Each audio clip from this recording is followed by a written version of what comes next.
Istanbul by Richard Chisholm.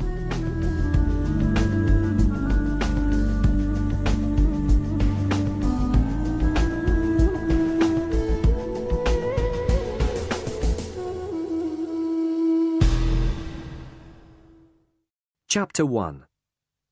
Journey to Istanbul. It is early morning on a sunny spring day in April. Heathrow Airport, London, is busy, as usual. Hundreds of people are arriving, leaving, or waiting for planes. In the departure lounge of Terminal 1, a man is sitting reading a newspaper. He does not like airports. There are too many people, and he is always nervous when he flies. He looks at his watch impatiently. Then, he hears the announcement over the loudspeakers. British Airways announce the departure of Flight BE 570 for Istanbul. Will passengers please proceed to Gate 16 for boarding? Tom Smith picks up his suitcase and walks towards Gate 16. 20 minutes later, the plane is preparing to leave. It moves slowly across the airport to runway number 2. Tom is sitting looking out of the window. The plane suddenly moves forward, races down the runway, and rises into the air. Tom looks down at the houses and roads far below and smiles. London is behind him. Now he is on his way to Istanbul. Tom relaxed and took a letter from his pocket. Resat Bey Apartment, 11-3, Kamarot Sokak, Ayazpasa, Istanbul. My dear Tom, thank you for your letter. I am so happy that you can come and visit me for a holiday. Life here in Istanbul is very interesting. I am enjoying my work, but I miss you very much. It will be wonderful to see you again. I'm sure we will have a very nice holiday. Spring is here, and the weather is beautiful. I have to work on Monday the 14th of April, the day you arrive, so I can't come to the airport to meet you. But you can take a taxi from the air terminal to Taksim Square. That's in the centre of the new part of the city. There's a big hotel called the Park Hotel near the square. I'll meet you there at 5 o'clock. We'll meet in the American bar. The view over the city is beautiful. I can't wait to see you again, Tom. I have so much to tell you. So remember, the Park Hotel, Taksim Square, 5 o'clock. See you on the 14th. Love, Angela. Tom sat for a moment, looking at his fiancée's letter. Then he put it in his pocket. He looked down at the green fields of France as the plane continued its journey across Europe. Have you been to Istanbul before? Said a voice. It was the young man in the next seat. No, I haven't, said Tom. Have you? The man smiled. My home is in Istanbul. I'm studying in London at the moment. I'm going home for a holiday. Really? Said Tom. Where are you studying? At London University. The two men sat talking as the stewardesses began serving lunch. The young man told Tom his name was Kamal. His parents had a shop in Istanbul. Are you meeting someone in Istanbul? Kamal asked. My fiancée, said Tom. She's working in Istanbul. That's interesting.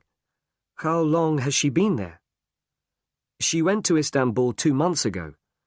She works for a small company which is starting to export to England. She's making all the arrangements. Exporting always seems so difficult, said Kemal. It seems difficult, Tom agreed. But that's Angela's job. She's an expert in importing and exporting. Her father has an import-export agency in London, and she has worked for him for some years. She's almost completed her work in Istanbul now. The company has already started to send goods to England.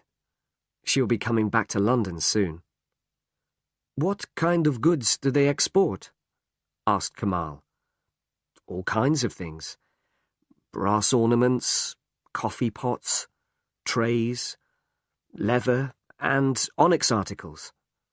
Angela's father thinks these goods will sell very well in England. That's interesting, said Kemal. My parents sell things like that in their shop in Istanbul. The two men went on talking as the plane flew over Italy and Greece towards Turkey. Soon, they were descending to Yeşilköy Airport, Istanbul. When the plane stopped, Kemal stood up. I hope you enjoy your stay in Istanbul, he said. Here's my telephone number. If you need anything, phone me. I live in Sicily. It's not far from the center of the city. Thanks, Kemal. That's very kind of you. Not at all, replied Kemal. Nice to meet you. And now, goodbye. Tom went through customs and immigration and walked towards the airport exit.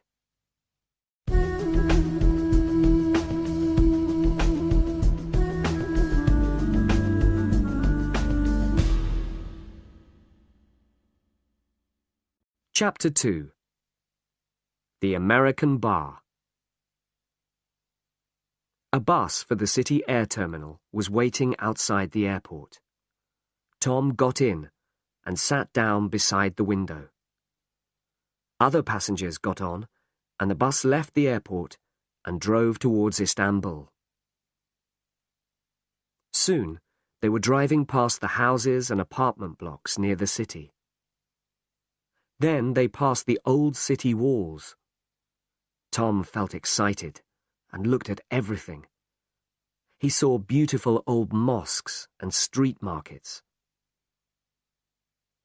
The bus was now approaching the center of old Istanbul. It stopped at some traffic lights. A car stopped beside the bus. The door opened, and a woman got out. Two men were with her. Suddenly, Tom jumped to his feet. It was Angela. Angela! Tom shouted. Angela! Here! It's me, Tom! He knocked on the bus window. Suddenly, the traffic lights changed, and the bus moved forward. Tom ran to the back of the bus. Angela and the two men were going into a building. Angela! He shouted. He stopped. It was too late. The bus was moving quickly down a wide street. The passengers were looking at Tom, and he suddenly felt foolish. He walked back to his seat and sat down. What a surprise, he thought to himself. I must tell her when I see her this evening. Then the bus crossed Ataturk Bridge, and Tom looked at the boats on the Golden Horn. Again, he felt excited. The bus arrived at the air terminal at 4:15. There were some taxis waiting there. Tom went up to one. The Park Hotel, Taksim Square, please, he told the driver. English? You come with me. I take you quickly. At 4:15, the taxi arrived in the square. Here you are, sir. The Park Hotel. Thank you, said Tom, and paid the driver. Tom went into the hotel. He found the American bar and sat down at a table on the terrace. A waiter came out. A beer, please, said Tom. He sat in the afternoon sunshine and looked down over the city of Istanbul. The view was very beautiful. He was looking at the sea. The Bosphorus was full of ships. There were very big ships going to Russia, and little sailing ships. In the distance, he could see the mosques and palaces of old Istanbul. How beautiful, and how exciting! Tom looked at his watch. It was nearly 5 o'clock. He got up and walked up to the hotel entrance.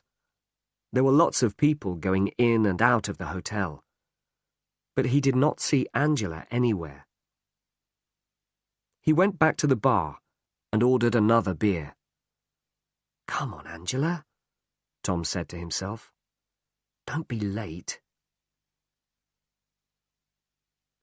Just inside the American bar, a man in a grey raincoat was sitting at a table. He was drinking coffee and smoking cheap cigarettes. A newspaper lay open on the table in front of him, and from time to time he looked at it. But the man wasn't reading the newspaper. He was watching Tom. It was now 5:20. Tom sat in the evening sunshine. He looked at his watch again and waited. 5:30. 5:45. It was getting dark. He looked at the lights on the Bosphorus. Strange, thought Tom. Angela isn't usually late. Tom sat at the table on the terrace of the American bar, waiting for his fiancée. He waited and waited, and nobody came.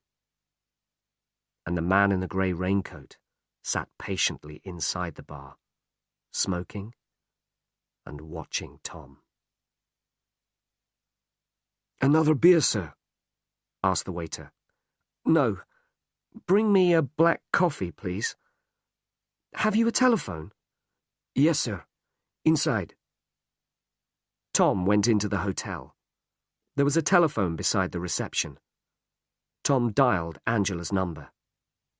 The phone rang and rang, but nobody answered it. He put the phone down and turned towards the reception desk. "Excuse me," he asked the receptionist. "Kamarot Sokak. Do you know where it is?" "Yes, it's very near. Go out of the hotel entrance and turn right. Walk along the street, and Kamarot Sokak is 4th on the right." "Thank you," said Tom. Tom went back to the bar. He drank his coffee and paid for his drinks. It was now after 8 o'clock. Tom picked up his suitcase and left the hotel. Inside the bar, the man in the grey raincoat stood up and picked up his newspaper. He put some money on the table and walked out into the street. He stood on the pavement for a moment or two, then started walking.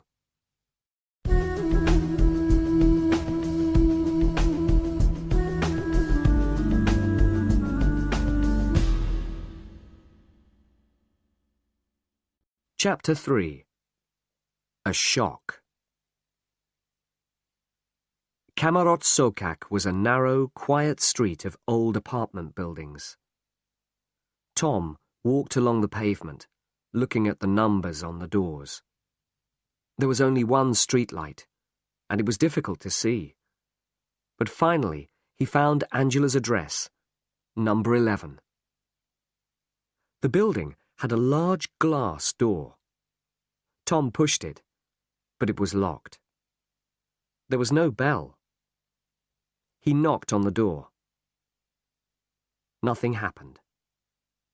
He knocked again, louder this time, and listened. Silence. Damn, he thought. He was impatient now, and worried. He stood back in the middle of the street and looked up. There were 5 floors, and all the windows were black. There was no light anywhere in the building. "Angela," he said to himself. "Angela, Where are you?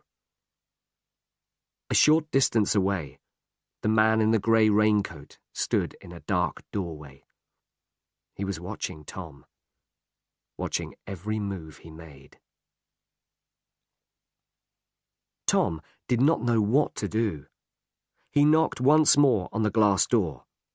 Again, nothing happened.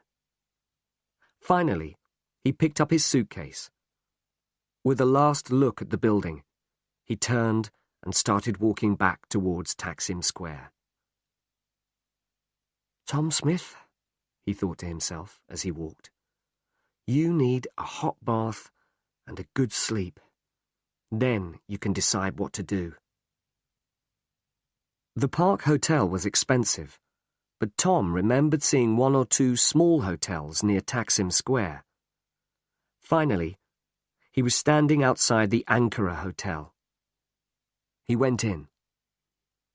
"Good evening," he said to the woman at reception. "I'd like a single room, please." The woman nodded. "We have a nice room upstairs. Come, I'll show you." They went upstairs, and she opened a door. "Very nice room," she said. It was small, but it was clean, and it looked comfortable. "I'll take it," he said, and gave the woman his passport. "The bathroom is along the corridor," she said. "Breakfast is from 8 to 10 o'clock. Good night." Tom put his case down and sat on the bed. He suddenly felt very tired and unhappy. He was not having a good dinner in a nice restaurant. He was not sitting with the woman he loved. He was sitting alone, in a cheap hotel, in a strange city. For a long time he sat on the bed thinking, "But I saw Angela. I saw her from the bus."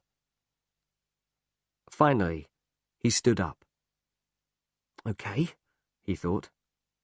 "Tomorrow morning, I'll go to Angela's office and find out what has happened. There's a very simple explanation, I'm sure. I'll find out tomorrow." He had a hot bath and got into bed. He was very tired after his long journey, and soon fell asleep. The man in the grey raincoat walked across Taksim Square. There was a telephone kiosk in the corner. He dialed a number and waited. Then he spoke. "He's in the Ankara Hotel," the man said. "He waited at the Park Hotel, and then he went to the girl's flat. Now he's in the Ankara Hotel." Yes, of course I will." He put down the phone and left the kiosk. The next morning, Tom felt much better. He had breakfast, then took a taxi to the office where Angela worked. The taxi drove through the busy streets and crossed the Galata Bridge into the old city. Finally, it turned into a small street near the railway station. It was a narrow street of shops, small businesses, and workshops. The taxi stopped in front of a grey building. F. Karamian & Co. Export-Import Agency, said the sign above the door. Tom pushed open the door and went in. A secretary was typing at the reception desk. She looked up as Tom came in. "Good morning," she smiled. "Good morning," said Tom. "My name's Tom Smith. I'm looking for Angela Thompson. She's my fiancée. I arrived in Istanbul last night and waited for her, but she didn't—" The secretary was staring at him. She stood up. "Wait a moment, please, Mr. Smith." She hurried over to a door marked Office and went inside. Tom could hear her talking to someone. The door opened and a man came out. He looked very serious. "Mr. Smith, My name's Dernier. Please, come in. Tom went into the office. Please sit down, Mr. Smith, said Dernier. Look, I don't know how to tell you this, Mr. Smith. I have some very bad news for you. I'm very sorry indeed. But Miss Thompson, your fiancée, is dead.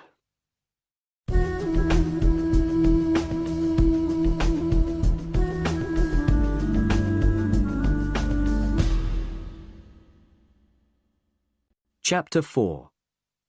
I saw her. Drink this, Mr. Smith, said Mr. Dernier. He handed Tom a glass of strong brandy. Tom sat, shocked, white-faced, unable to speak. He drank the brandy slowly. How did it happen? He asked. A car accident. Miss Thompson was driving along a dangerous road. No one knows what happened. Her car went off the road and fell down the hillside. Yesterday evening? Tom asked. I beg your pardon? The accident. It happened yesterday evening? Dernier looked at him. Mr. Smith, the accident happened a week ago. Last Sunday, to be exact. She had been away to Bursa for the weekend and... But that's impossible, said Tom. I saw Angela yesterday. Yesterday? Yes. I was on the airport bus, coming into Istanbul. I saw her in the street. I'm terribly sorry, Mr. Smith, but you're making a mistake. No. I tell you, I saw her. Mr. Smith, Dernier said patiently. Istanbul is a big city. There must be hundreds of women here who look like your fiancée. Tom said nothing. The British consulate were very helpful, continued Mr. Dernier. They made all the arrangements for the funeral. It was on Wednesday. Have her parents been told about this? Tom asked. That is a problem, I'm afraid. Her parents are on holiday in France. The British and French police are trying to contact them. So, they don't know yet, said Tom quietly. No, they don't, I'm afraid. There was a long silence. Can I have another brandy, please? Asked Tom. Of course. Tom tried hard to think clearly. I thought I saw her yesterday, he said softly. I understand, Mr. Smith. It's a great shock. A terrible tragedy for you. For all of us. After a pause, Dernier asked, What will you do now, Mr. Smith? Is there anything I can do to help? I'm not sure, said Tom. I need some time to think. I don't know what to do. Do you know anyone in Istanbul? Suddenly, Tom remembered Kamal. Yes, I have friends. Don't worry. Look, Mr. Dernier, I can't decide anything now. I think I'll stay in Istanbul for a day or two. I'd like to visit the consulate, and maybe the police. Mr. Dernier opened a drawer in his desk and took out a card. He wrote on it and handed the card to Tom. I've written down the telephone number of Mr. David Pennington. He's the man in the consulate who made the arrangements for the funeral. The other number is my office telephone number. Contact me if you need anything. I'm here during the day. Tom stood up. I must go now, he said. Thank you. You've been most kind. Mr. Dernier walked with him to the door. Well, Mr. Smith, once again, I'm terribly sorry. You know, I was so sure I saw her. So sure, Tom said. I understand, replied Dernier. It's a terrible shock. The two men shook hands. Remember, come here any time if you need anything, said Mr. Dernier. Goodbye now. Goodbye, said Tom, and walked out into the street. Mr. Dernier turned and walked back into his office. He closed the door carefully and sat down at his desk. For a few minutes he sat thinking. Then he picked up the telephone. Tom walked slowly through the crowded streets of old Istanbul. The streets were busy and full of interesting people, shops and cafes. But Tom did not see any of those things. He was not interested in Istanbul. He was not a tourist anymore. Tom was thinking of Angela. He remembered the journey on the bus from the airport. He was sure he had seen Angela. She had been there, on the pavement, getting out of a car. But Dernier said it was not Angela. Angela was dead. She had died a week ago. Tom walked through the streets of the city. He walked through the Grand Bazaar. He walked on and on through narrow old streets. He didn't know where he was, or what time it was. He thought about Angela. He thought again about his journey on the bus from the airport. Again and again he thought about it. And again he saw his fiancée. Then he stopped walking and stood for a moment on the pavement. He was standing on a street beside the sea. Angela isn't dead, he thought. I saw her. He looked in his pocket and found Kamal's telephone number. He walked quickly across the street to a cafe. He went inside to the telephone. Hello? Kamal? Hello, it's me. Tom. Remember? Yes, fine, thanks. Listen, remember you said I could phone you if I needed anything? Well, something has happened. Can we meet somewhere?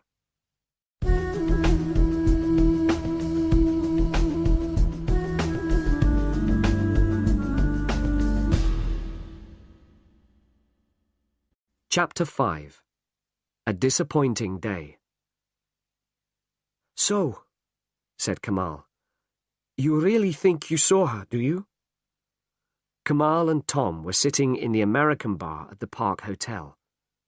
Tom thought carefully for a moment before answering. Yes, he said slowly. Yes, I do. You probably think I imagined it. I understand that.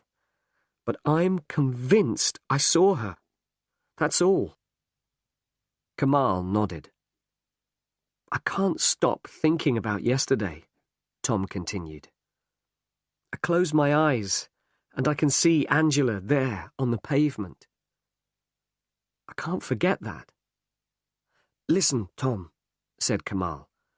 We only met yesterday, but already we're friends.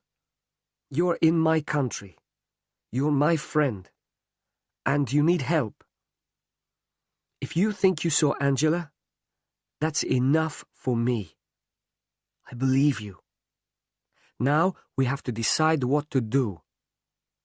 There are two things I want to do as soon as possible, said Tom. I want to go to the street where I saw Angela. Then I want to go to the British consulate. I have an appointment for this afternoon. Okay, said Kamal. The street where you saw Angela. Do you think you can remember where it is? No problem, said Tom. We can drive along the same route as the airport bus. I'm sure I'll remember it. And what do you think you will find there? I'm not sure. But she was going into a building with two men. And maybe that will tell us something. Okay, said Kamal. My car's outside. Let's go. Tom and Kamal were driving through the city. It was a wide street, said Tom. We came to a roundabout after the traffic lights. We turned left, and then we passed an old aqueduct. Aksarayh, said Kamal. It's near here. Kamal drove over Ataturk Bridge. After a few minutes, they saw the old aqueduct. Then they came to a large roundabout and turned right. This is it, said Tom. It's somewhere near here. They were approaching some traffic lights. Tom looked out of the window at the buildings on the left. No, he said. Not here. They drove on to the next traffic lights. This is it, said Tom. This is the place. Kamal stopped the car. You get out. I'll find a parking place. Tom got out and looked around him. He was in a wide street of shops and offices. A newspaper kiosk. A travel agency. He remembered them from the day before. He stood looking at the buildings opposite until Kamal arrived. Tom pointed across the street to the entrance to an office building. That's it, I think, he said. They crossed the street and looked at the nameplate beside the entrance to the office block. There were many names there. A lawyer, a dentist, a doctor, and many other offices. Tom stood looking at the names for a few moments. Well, he said finally, I'm sure she went into this building. But which office was she going to? Was she going to see a lawyer? Or a dentist? Or a doctor? How do we begin to find out? Kamal took his arm gently, and they walked slowly back to the car. Listen, Tom, he said. You're going too fast. You can't expect to find out everything immediately. Wait until you see the man at the consulate. After that, we'll think about it. Then we can decide what to do. We know she was going into that building. That's something anyway. Now look, it's lunchtime. You must be hungry. I know a good restaurant near here. You're right, said Tom. We have to be patient.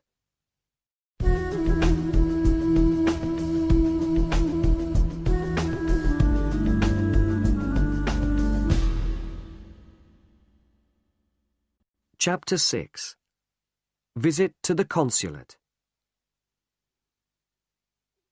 After lunch, Kamal drove Tom to the British consulate in Mesrutiet Street. He stopped the car at the gate. Well, good luck, he said. I'll wait for you. Tom opened the car door. It's very good of you to help me like this, Kamal. Thanks very much. Not at all, said Kamal. See you later. Tom went through the consulate gates. The old consulate with beautiful gardens round it looked like a palace. Tom pushed the big door open and went in. I'd like to see Mr. David Pennington, please, he said at the reception desk. My name's Tom Smith. I have an appointment. After a few minutes, a tall man wearing glasses came to meet him. Mr. Smith, my name's Pennington. How do you do? Said the man, holding out his hand. Tom shook Mr. Pennington's hand. How do you do? He replied. Come into my office, please, Mr. Smith. Mr. Dernier told me you were coming. They walked up the beautiful staircase of the consulate and went into Mr. Pennington's office. Sit down, please, said Pennington.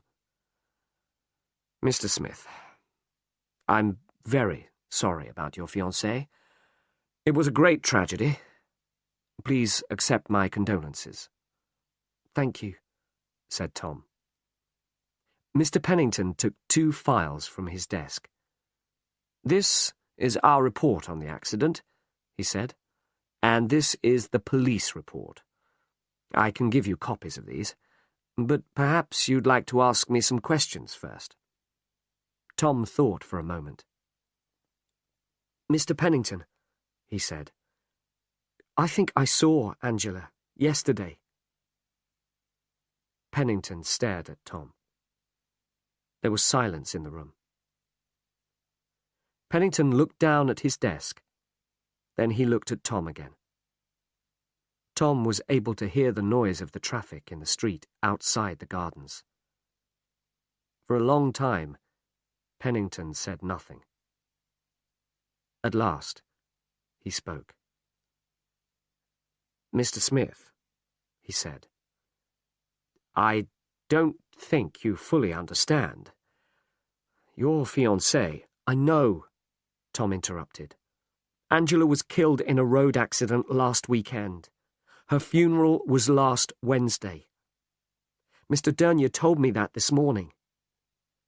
But I'm telling you, I saw her yesterday. Mr. Smith, I think you should read these reports carefully before you say anything more.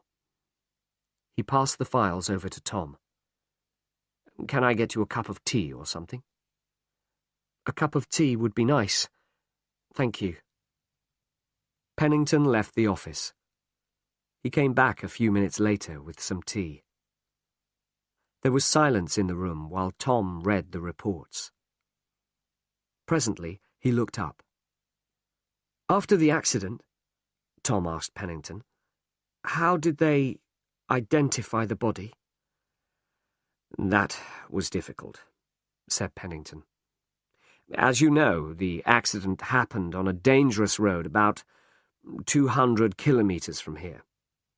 Your fiancé's car crashed through a wall by the side of the road and fell down the hillside. The car burst into flames and was completely burned out. The body was very badly burned, so identification was difficult. But the police found your fiancé's handbag lying near the car. Her passport and papers were in the handbag. The police found out that the car was owned by a car hire company. Miss Thompson had hired the car for the weekend. What about Angela's parents? Tom asked. I'm afraid her parents don't know about the accident yet. They're on a camping holiday in France. The police are trying to contact them. What was she doing on that dangerous road? She spent the weekend in Bursa, sightseeing. It's a very interesting old town. She was on her way back to Istanbul. Tom thought for a moment. And are the police quite satisfied? Tom asked. Yes, said Pennington. The police are convinced that it was an accident. The file is closed. And you people at the consulate? Said Tom quietly. Are you satisfied? For a moment, Pennington said nothing. Yes, Mr. Smith. We are, he said. Our job, among other things, is to look after British citizens in Turkey. We have looked into this matter very carefully, and we are satisfied that it was an accident. Tom said nothing. I really am very sorry, Pennington went on. I understand how you must feel. You've had a terrible shock. My advice to you now is to leave Istanbul. There is nothing you can do here. I'm beginning to think you're right, said Tom. Perhaps I should go home. You know, I really thought I saw Angela, but now... Where are you staying? Asked Pennington. The Ankara Hotel, near Taksim Square. Will you be all right? Do you know anyone here? I'm all right, thank you. I have a friend here. Well, Mr. Smith, please think carefully about what I've said. I hope you'll take my advice. If you need anything before you leave, contact me. I'll be glad to help you. Thank you, said Tom, standing up. Thank you for all you've done.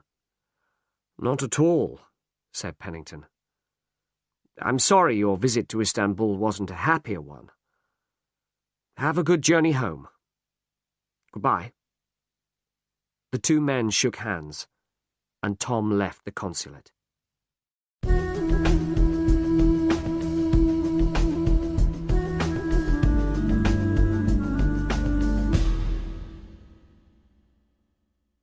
Chapter 7.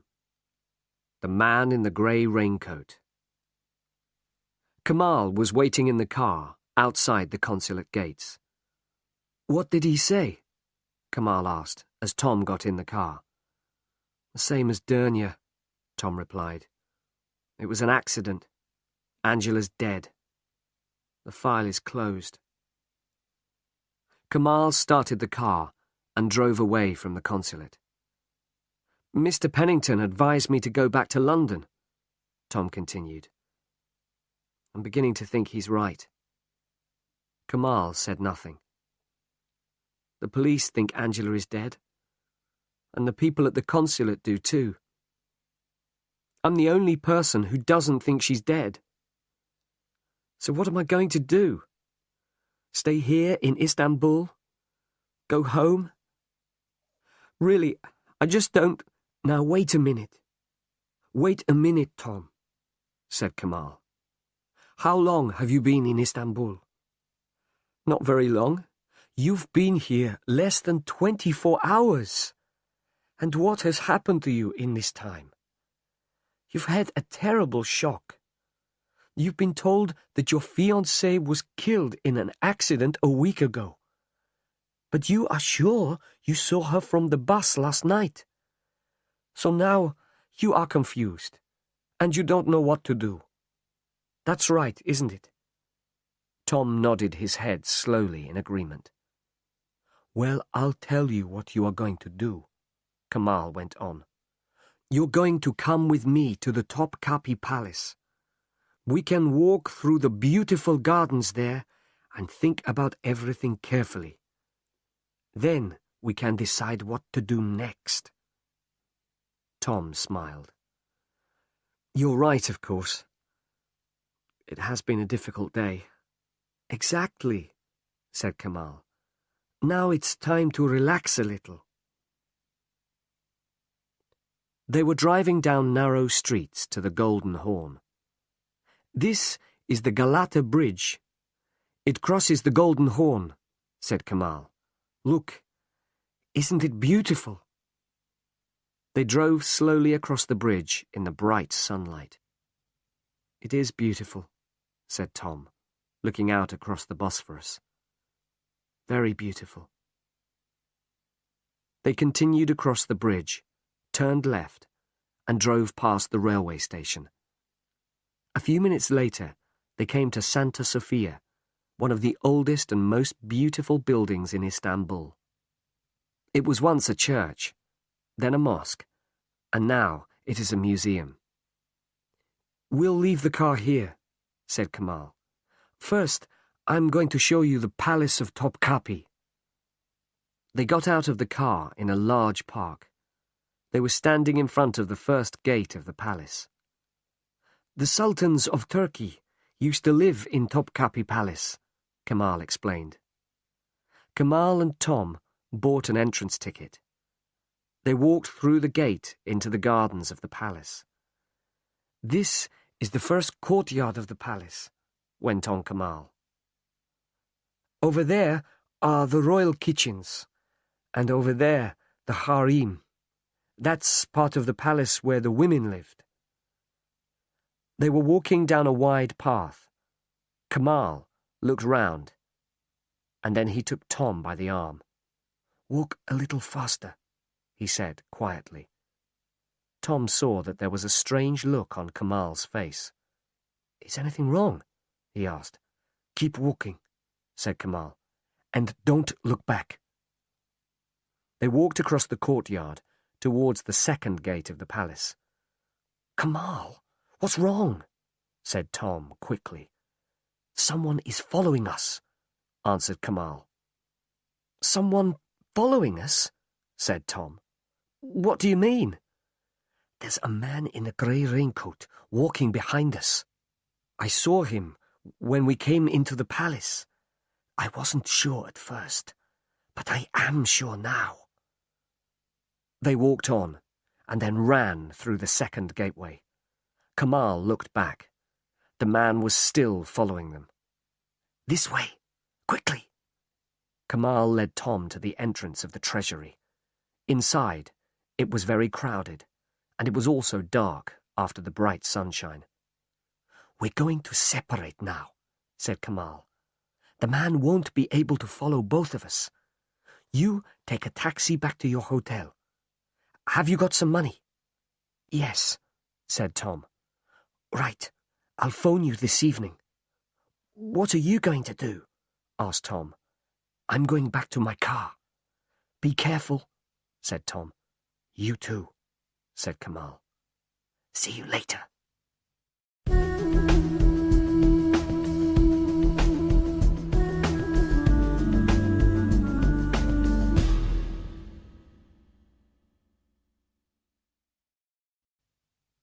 Chapter 8. A Surprise Phone Call. It was 7 o'clock when Tom arrived in Taksim Square. He got out of the taxi and walked towards his hotel. He felt nervous. Was someone watching him? Was someone sitting in a car watching his hotel? He hurried inside.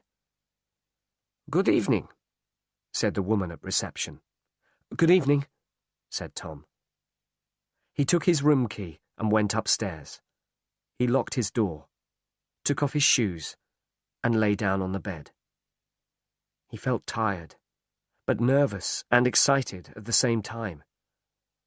For a long time he lay on the bed, listening to the noises in the street outside, and thinking about one person. Angela. The phone rang. It rang loudly, and Tom jumped nervously. "Kamal," he thought, and picked up the receiver. "Yes?" "This is reception, Mr. Smith. I have a call for you." "Thank you," said Tom. "Hello? Is that Tom Smith?" It was a woman's voice. "Yes? Who's that?" Tom asked. His heart was beating fast. "You don't know me, Mr. Smith, but I'm a friend of Angela's. I have something to tell you. Can we meet somewhere?" "Who are you?" "My name's Julie. As I said, I'm a friend of Angela's. Listen, I don't want to talk on the phone. Can we meet somewhere?" Yes, sure," said Tom, thinking quickly. "Do you know the American bar at the Park Hotel?" "I know it. I'll be there in 20 minutes. There was a click, and then there was silence. Tom put the phone down and jumped to his feet. "I must tell Kamal," he said to himself. He picked up the phone. "Reception? Can I have Istanbul 368245? Tom waited impatiently. "Sorry, sir. There's no answer," said the woman at reception. "Okay. I'll try later." Tom put the phone down and left the room. There were only a few people in the American bar when Tom went in. He sat down at a table by a window. From there he could see everyone who came through the door. Tom sat drinking a beer and watching the door. Who was Julie? What did she want? Tom would soon find out. A girl came in a few minutes later. She had long blonde hair and was wearing jeans. The girl looked round the bar, then walked over to Tom's table. "Hi," she said. "I'm Julie." "Hello," he said. "I'm Tom. Please sit down." She sat down. The waiter came over. "Would you like a drink?" said Tom. "A coffee, please," she said. The waiter nodded and left. "So, you're Tom," Julie said. "You look just like your photograph. Angela showed me a picture of you." "But how did you find me?" Tom asked. "I went to the British consulate today," Julie explained. "I spoke to Mr. Pennington. He told me the name of your hotel. I knew you were coming to Istanbul, and I wanted to speak to you." She looked round nervously. "Listen, Tom," she went on. "There's something strange going on. What do you know about Angela's accident?" "Only what the consulate told me today," said Tom. He told Julie about his conversation with Mr. Pennington. "And are you satisfied?" she asked. Tom looked at her. "Tell me what you think," he said slowly. "All right," said Julie. "Let's start at the beginning. Angela came to Istanbul 2 months ago. I met her at a party soon after she arrived, and we became good friends. At the beginning, she was happy. She enjoyed her job. She liked working for her boss. Dernia. That's right. Everything was fine. I saw her quite often. We used to have lunch together and go sightseeing. And then, 2 weeks ago, something happened. Angela seemed worried about something to do with her work. I asked her what was wrong, but she didn't want to talk about it. Then, one lunchtime, we were together in a restaurant, and suddenly Dernia came in. The moment she saw him, she became nervous. I think she was afraid of him." "Go on," Tom said. "Well, I don't know anything else. She never told me what she was worried about. I saw her a few more times. And then she had the accident." She looked at Tom. "But it is strange, isn't it?" Julie went on. "She was worried about something. Her job, or her boss, or something. But she wouldn't talk about it. And then she had an accident." She stopped. "That's all," she said. "That's what I wanted to tell you." Tom leant across the table. "Shall I tell you something?" he said quietly. "Yesterday, on the way into Istanbul, I saw her." Julie stared at him. "Where?" she asked. "I was in the airport bus, coming into the city. We were in Millet Street, near Aksaray. Angela was going into a building with 2 men." "What do you mean, going into a building? Which building?" "Well, I don't know. There are a lot of offices in the building. I went there today. There was a dentist and a doctor." "Doctor," said Julie. "That's interesting." "What do you mean?" "Angela had a virus. 2 weeks ago. A bad attack. She was getting pills from a doctor. That explains it. She needed more pills or treatment. She was going to a doctor. Tom thought for a moment. So that's where she was going, he said. To the doctor's. Maybe I can go and ask the doctor a few questions. Julie looked worried. Be careful, Tom, she said. What do you mean? Just be careful, she repeated. Something strange is happening. It could be dangerous for you if you ask too many questions. Okay, said Tom. But I'm sure Angela is in this city somewhere. She's in trouble. The police and the consulate say she's dead, so they won't help. But I think she's alive. She's in Istanbul somewhere. And I'm not leaving until I find her.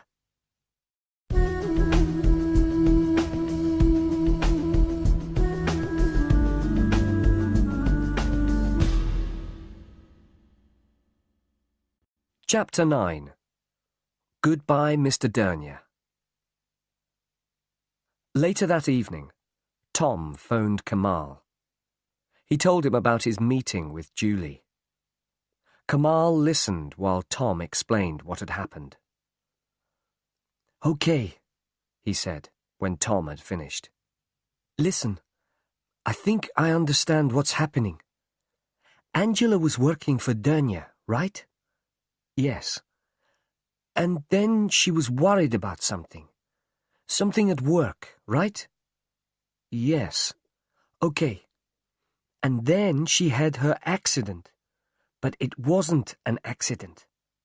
Tom, you know what I think? I think Angela is alive. She's here, somewhere in Istanbul. Dernier is holding her prisoner. What? Think about it, Tom. Angela was worried about something at work.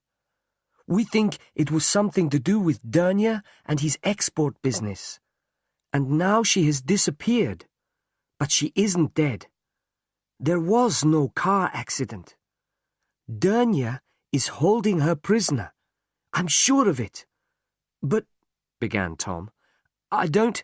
Listen, Tom, continued Kamal. What about the man in the Topkapi Palace today? The man who followed us? You know what I think, Tom? I think Dernier and his friends have been watching you since you arrived in Istanbul. They know where you are staying. They know you went to the consulate, and that's how they followed us to the palace today. They know everything about you, Tom. God, said Tom quietly. My God, Kamal. I think you're right. You must be right. But what are we going to do now? I'll tell you, said Kamal. They know where you are staying, and they know you're looking for Angela. That's why they're watching you. They want to find out what you do next. Well, I'll tell you what you're going to do next. You're going to leave Istanbul. Now listen. Next morning, Tom checked out of his hotel. Thank you, he said to the receptionist. And goodbye. Leaving Istanbul? Yes, I'm going home. Goodbye, sir. Have a good journey. Tom took a taxi to Dernier's office. The driver stopped outside. Wait here, please, said Tom. I'll be back in a few minutes. He went into the office. Good morning, he said to the secretary. Is Mr. Dernier here? I've come to say goodbye. She went to the office. Mr. Dernier came out. Ah, Mr. Smith. Good morning, Mr. Dernier. I've come to say goodbye. Leaving so soon? Yes. I went to the British consulate yesterday and spoke to Mr. Pennington. It seems there's nothing I can do here. I'm going back to London. Thank you for your help. You're welcome, Mr. Smith. Once again, I'm very sorry about your fiancée. I'm sorry your visit to Istanbul wasn't a happy one. Thank you. And goodbye. My plane leaves at midday. At midday? I see. Goodbye, Mr. Smith. Have a good journey. The two men shook hands. Tom turned and left the office. His taxi was waiting. "The airport, please," he said as he got in. The taxi moved off. Another car, parked 20 meters away, moved away from the pavement and started following. At the airport, Tom walked over to the British Airways desk. He asked about the flight to London, but he did not check in. Then he bought a newspaper and sat down to wait. He looked round the busy airport. Somewhere among all these people, he thought, someone is watching me. He opened his newspaper and started reading. Then there was an announcement over the loudspeaker. British Airways announced the departure of their flight TK979 for London. Will passengers please proceed to Gate 6 for boarding? Tom picked up his things and walked towards passport control. There were lots of people at the entrance to passport control. Tom went into the crowd of people and moved towards a large man whose relatives were saying goodbye. Suddenly, he turned and went into the men's toilet. In the toilet, he took off his jacket and started to wash his hands and face. No one followed him into the toilet. Then there was another announcement. British Airways flight TK979 for London. This is the final announcement. Will passengers please proceed immediately to Gate 6? This gate is now closing. Tom heard the announcement, but didn't move. He looked at his watch and smiled to himself. The man in the grey raincoat walked over to the telephone kiosks and dialed a number. Hello. I saw him leave. Yes. He's on the plane. The man put the phone down and walked away towards the exit. Half an hour later, Tom was in a taxi on his way to Kamal's flat in Sicily. Kamal opened the door. "Hello, Tom," he smiled. "Everything okay?" "No problem," smiled Tom. "I went into the crowd at passport control. Then I hid in the toilet at the last minute. Well done. Dernier and his friends will think you have gone back to London. Now you can stay here in my flat, and we can start looking for Angela." "And we know where to start, don't we?" "Yes. Dernier's office," replied Kamal.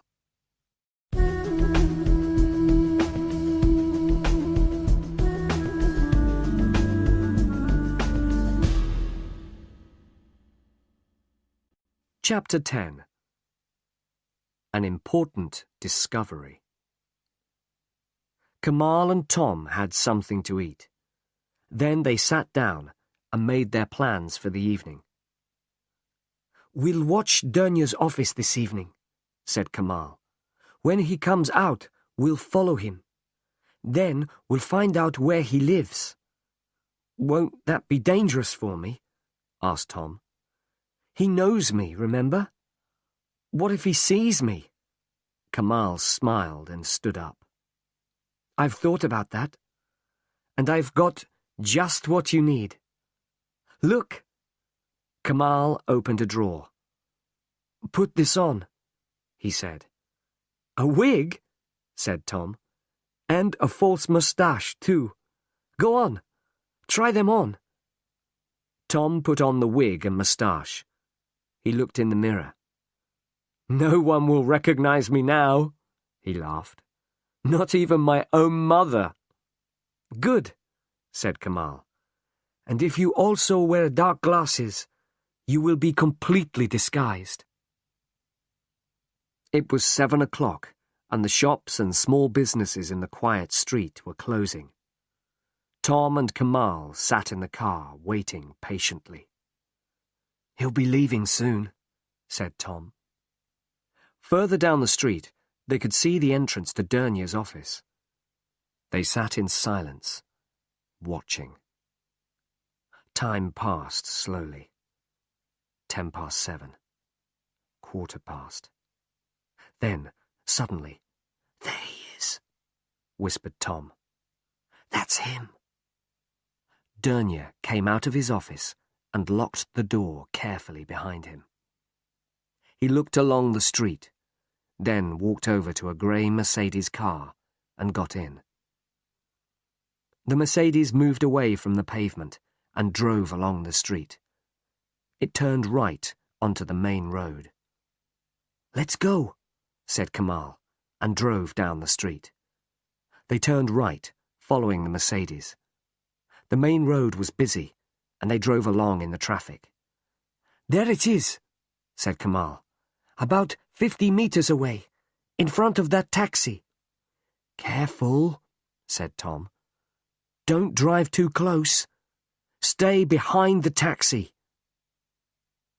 They drove along the main road, watching the Mercedes. "He's turning left." "Okay." Tom and Kamal followed. They were now driving along the wide street beside the sea. For 20 minutes they drove towards the suburbs of the city. Now they were outside the city centre, and the traffic was moving faster. The Mercedes turned off the main road. "Slow down," said Tom. "You're too near." They slowed down until the Mercedes had turned the corner, then drove faster. When they turned the corner, the road was empty. "Damn!" said Kamal, and drove faster. They crossed another side street and looked quickly right and left. "Left!" said Tom. "There he is!" They turned and drove along a quiet street of private villas. This was the most dangerous part, because there was not much traffic. If Dernier looked round now, he would see that someone was following him. "He's stopping," said Kamal, as he saw the Mercedes brake lights going on. Kamal drove slowly. The Mercedes was now 50 meters in front of them. "He's turning," said Kamal. The Mercedes turned off the street and drove through the gates of a large villa. The villa was surrounded by trees and bushes. Already the gates were closing behind it as the Mercedes drove up to the house. Tom and Kamal drove past the closed gate and continued along the street. "Well," said Tom, "that's where Dernier lives." "That's a start," said Kamal. "Come on, let's go home now." Back in Kamal's flat, they discussed what they had seen. "I think that Angela is in the villa," said Tom. Kamal agreed. "What do we do now?" asked Tom. "We can't get into the villa. There are probably men guarding it." "I agree," said Kamal. "We think she's in the villa, but we can't get in there." "It doesn't matter. The villa isn't important," said Tom. "What do you mean?" "Think about it," Tom replied. "Remember what Julie said. Angela was worried about something at work. She worked in the office. She never went to the villa. So what we're looking for is in the office. The villa isn't important." "You're right," said Kamal. He stood up and walked over to the window. "Listen, you've been inside the office. What's it like?" "When you go in the door," Tom told him, "there's the window and a small reception desk. Then there's an office and a door to Dernier's private office at the back. Anything else? Tom tried to remember the inside of the office. Yes, he said. There's a door. Another door. At the back. Okay, said Kamal. They must have a workshop or a store through that door. That's where they'll keep all the things they export. So somehow we have to have a look inside. Kamal thought for a moment. I've got an idea, he said suddenly. Dernier exports onyx ornaments to England. My parents sell things like that in their shop. So if I had a box of ornaments and I wanted to sell them very cheaply, who would buy them from me? Tom looked at him, then smiled. Dernier, he said. Exactly, smiled Kamal. Now, let's think carefully.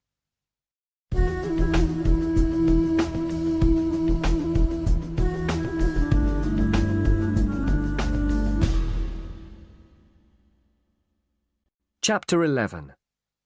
A Clever Trick. Ibrahim Dernier was alone in his private office. He was working at his desk, finishing some paperwork. He always did his paperwork alone before going home. He looked at his watch. Another 10 minutes. Then he would be finished. There was a knock at the door.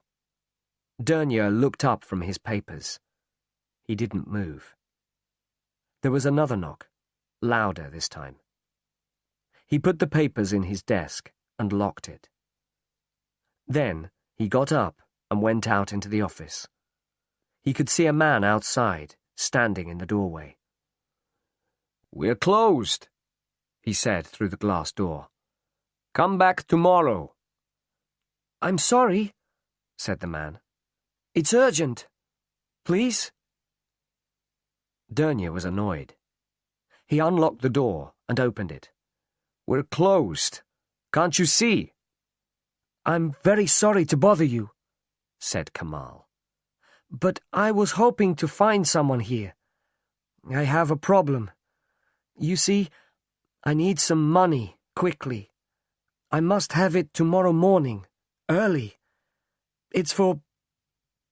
Well, it doesn't matter why I need the money. That's my problem. But I have some onyx ornaments to sell, and I heard you would be interested. He held out a beautiful onyx ashtray. Would you be interested in buying 50 of these? Dernier took the ashtray and looked at it carefully. Kamal could see he was interested. Very good quality, said Kamal. 50, did you say? That's right. They are in the car outside. How much do you want? Dernier asked. 15,000 lira for 50, said Kamal. That's too much, said Dernier. I'll give you 5,000. Please, I need the money urgently, said Kamal. Then you will accept 5,000, said Dernier. Kamal looked disappointed. All right, he said. You can have them for 6,000 lira. They're in a big box in the car. Could you help me carry them? They're very heavy. Dernier went with him to the car. Together they carried the box into the office. This is really very kind of you, said Kamal. They are heavy. They carried the box to the back of the office. Kamal looked quickly at the door. Have you got a store somewhere?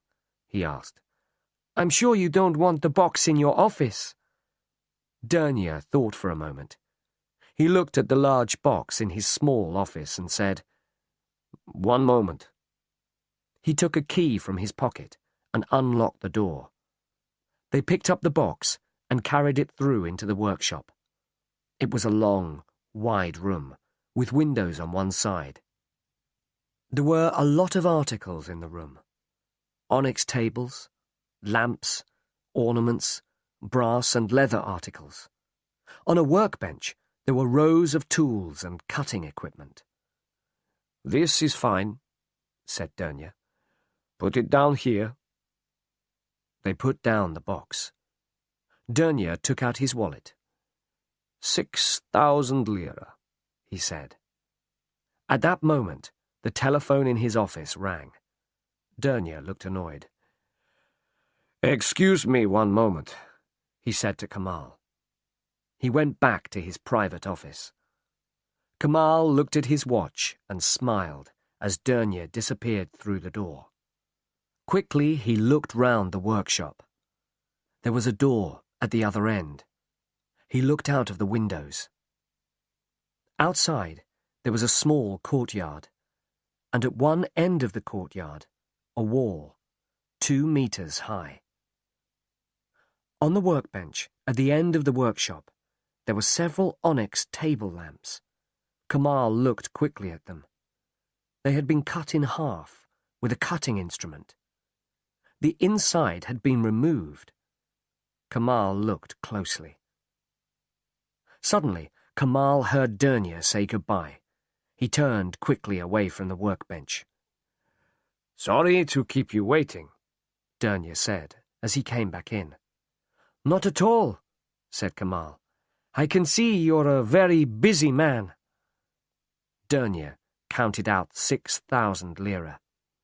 "Thank you," said Kamal. "I really need this money. Well, I won't take any more of your time." Dernier walked with him to the door into the street.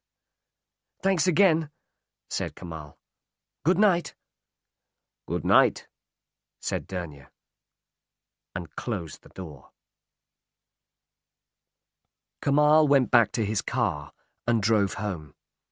Tom was waiting for him. "Did it work?" he asked as Kamal came into the apartment. "Perfectly," smiled Kamal. "My brother phoned just at the right moment, when we were in the workshop. Dernier believed my story too, and he gave me a very low price for the onyx." "What did you see in the workshop?" Kamal looked serious. "Well, not very much, I'm afraid. It's just a workshop, or a store. There were lots of onyx and leather articles, brass and tools. And there were some onyx lamps being repaired, I think. But there's a courtyard outside, and another building opposite. I'm sure that it belongs to Dernier. And more important, there's a wall at one end of the courtyard, which isn't too high. Meaning that it wouldn't be too difficult to climb over it."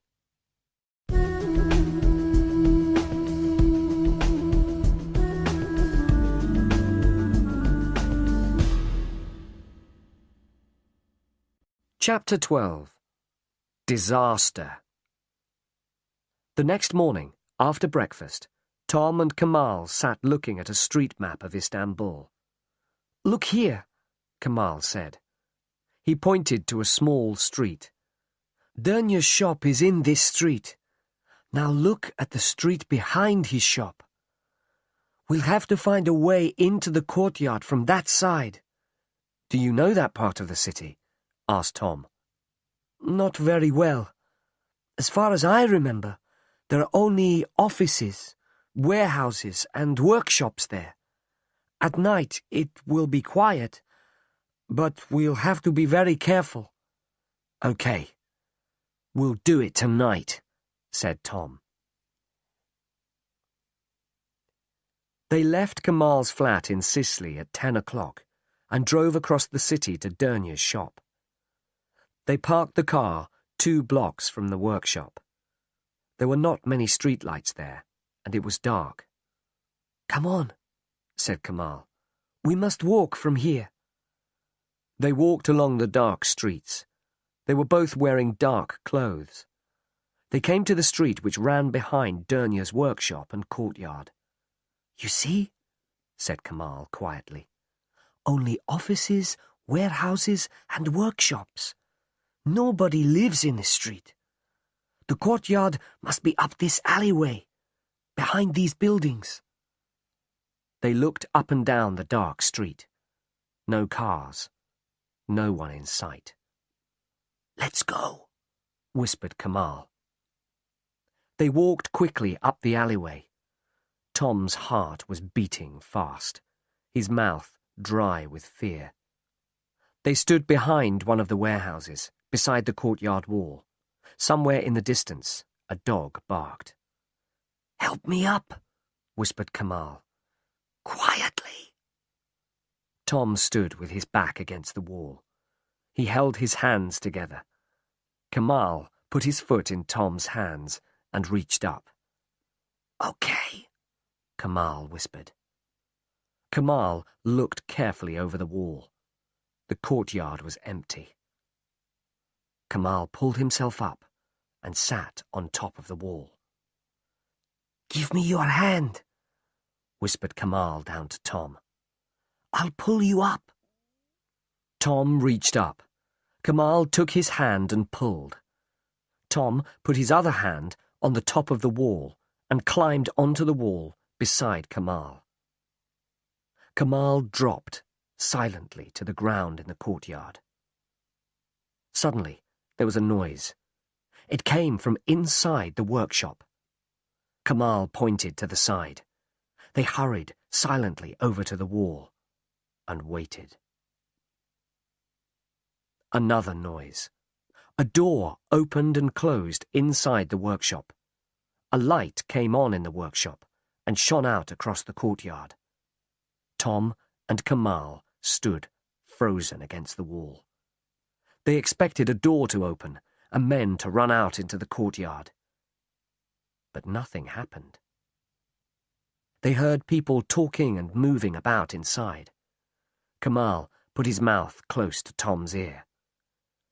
"This is our only chance," he whispered. "We have to try to see what they're doing in there." They moved very slowly towards the window. It was so quiet that Tom could hear his heart beating. At last, they were going to find out what was happening. There were some men in the workshop. One of them was working with an onyx table lamp. The lamp had been cut in half. He put a small plastic bag inside the lamp. Then he fixed the two halves of the lamp together again. Tom looked at all the onyx and brass ornaments, the cutting tools, the pile of plastic bags on the table. Suddenly, he understood what was happening. Ornaments for export to England. And inside the ornaments, opium.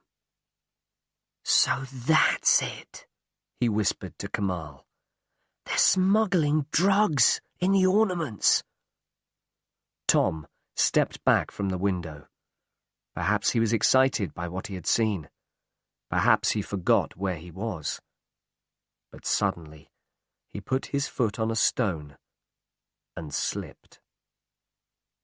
He put out his hand and knocked against a piece of wood. The piece of wood fell to the ground with a loud crash. A light came on. A door opened, and men rushed out. "Run!" shouted Kamal. "Stop!" shouted a man. "Catch them!" Seconds later, Tom and Kamal were at the wall. They jumped, but Tom was too slow. One of the men caught his legs and pulled him to the ground. Kamal turned to help Tom. Then it was too late. The other men jumped up and pulled him back into the courtyard. A few seconds later, it was all over. Tom and Kamal were prisoners.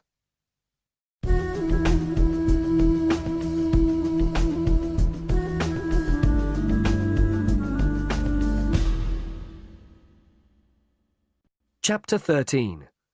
Journey into Danger. "This way! Hurry up!" said one of the men, pushing Tom and Kamal towards the door of the workshop. "Get inside," said the man.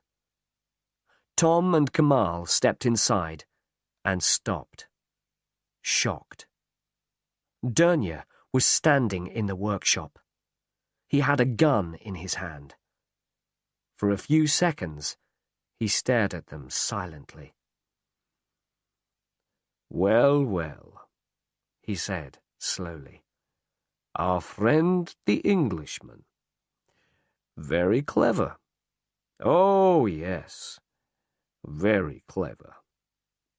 And you!" His face was red with anger as he looked at Kamal. He stepped forward and hit Kamal in the face. Tom moved forward. "Don't move, or I'll kill you now," said Dernier. The gun was pointing at Tom. "Get over there." Tom and Kamal stood beside the workbench. Dernier looked at them both for a long moment. "So," he said finally, "you have seen all this." He pointed to the plastic bags and the onyx ornaments. "Very clever of you. We should have killed the English girl before. Then this would never have happened." "Where is she?" asked Tom. "Where is Angela?" "Oh, don't worry about her. She's okay. Let's say she is a guest at my villa. You'll be able to speak to her very soon. I'm sure you'll have a lot to talk about before you all die." He laughed, a cold, cruel laugh. "Okay, let's go," said Dernier to his men. "We're taking these two with us." The men pushed Tom and Kamal out of the workshop and through the shop to the door. The Mercedes stood in the street. "Get inside," said Dernier. Tom looked up and down the street, but there was no one there to help them. "Don't try anything foolish, Englishman. You can't escape. Get in." Tom and Kamal sat in the back of the car, with a man on each side of them. The others got in the front. They drove away from the shop, turned onto the main road, and drove across the city towards the suburbs. "Take a look," said Dernier, smiling. "Istanbul by night. So many people, so much life. Take your last look at it, you foolish young men. It's the last time you'll see it." "What," began Tom, "has Angela got to do with this?" "We needed her at the beginning," replied Dernier. "She was very useful. She helped us to arrange the export of the things to England. She didn't know anything about our other business. But one day she left something in the office and came back for it in the evening. Most unfortunate for her. She saw what we were doing. After that, I could not let her go." "Where is she?" asked Tom urgently. "Ah, I'm not a cruel man," replied Dernier. "I did not kill her. I have kept her in my villa." "That's because you didn't know what to do," said Tom. "Exactly. But we have no choice now. You know too much about us." "What about the drugs when they arrive in Europe?" asked Tom. "That's easy," replied Dernier. "We have friends in England. The goods are delivered to dealers in England, and our friends buy them. Your fiancé helped us a lot. I shall soon be rich. Very rich." The Mercedes turned off the main road and drove along the small street towards Dernier's villa. The car drove in through the gates of the villa, up to the house. It stopped near the front door. It was a big villa with 3 floors. There were steps leading up to the front door. "Out," said Dernier. They got out of the car. There was one small light above the front door of the villa. The rest of the house was in complete darkness. Tom looked around. He was looking for a way to escape. Dernier saw him. "If you try to escape, I'll shoot you," he said. "Now get inside." They started walking up the steps to the front door. "Stop!" shouted a voice. Suddenly, a blinding light came on. The garden of the villa was full of men running towards them. For a second, Dernier stood frozen on the steps, shocked. Then he ran towards the door. It opened suddenly, and 2 men jumped out. They had guns pointing at Dernier. "Stop! This is the police! Stop, or we'll shoot!" Dernier dropped his gun and slowly put his hands above his head. His men did the same. "The police!" Kamal said. "We're safe!" At that moment, the door of the villa opened, and a girl ran out. "Tom!" she shouted. "Tom!" Tom turned round quickly. "Angela!" For a long time they stood, unable to speak, holding each other. "Oh, Tom," said Angela. "You're here at last." He looked into her eyes. "Angela, my love," he whispered. "Are you all right?" "Oh, yes. I'm all right. I'm fine. The police came here to the villa about an hour ago. We knew you were coming. The police were following you. Oh, Tom, I was so worried that Dernier would kill you." She put her arms round him again. "Oh," said Tom suddenly. "Angela, my love, I want you to meet a very good friend of mine." He turned and smiled at Kamal. "Angela, this is Kamal." "Hello, Kamal. Nice to meet you," said Angela. "Hello," he said. "I've never met you before, but I feel I know you very well." They laughed. "Kamal has been wonderful," said Tom. "Without his help, we wouldn't be here now." "Oh, I only helped you a little," said Kamal. "A little?" said Tom. They watched as Dernier and his men were taken to a police car. "How did the police know what was happening?" asked Tom. At that moment, a car drove up to the villa. A man got out of the car and walked towards them. He smiled. "Hello, Mr. Smith," he said. "We meet again." "Mr. Pennington," smiled Tom.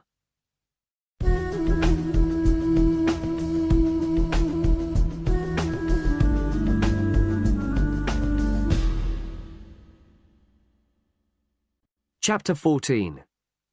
Time for a holiday. Later that night, Tom, Kamal, and Angela were relaxing. They were sitting in Mr. Pennington's flat in the consulate building. David Pennington was telling them what had happened.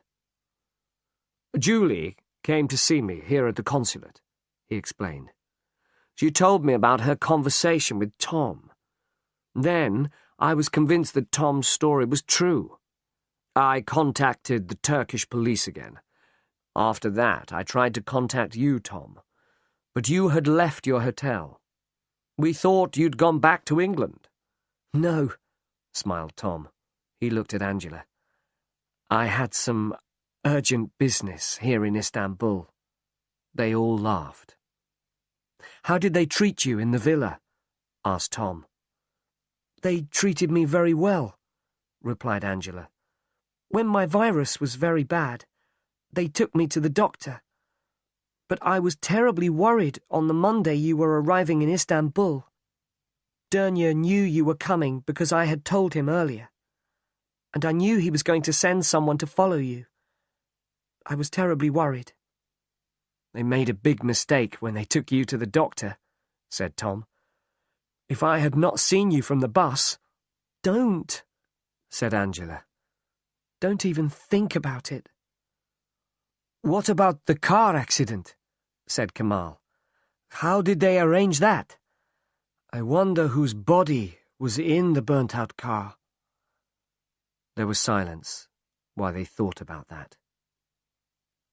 The police will have to find that out, said Pennington finally. It was a very clever plan of Dernier's, said Tom. Very clever. Yes, agreed Pennington. And drug smugglers like Dernier can make millions of pounds.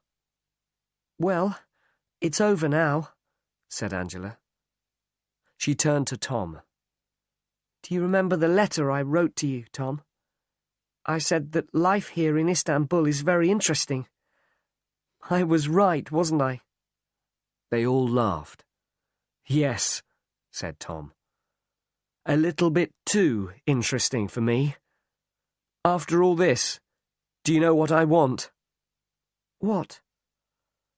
I want a really dull, uninteresting holiday in Istanbul.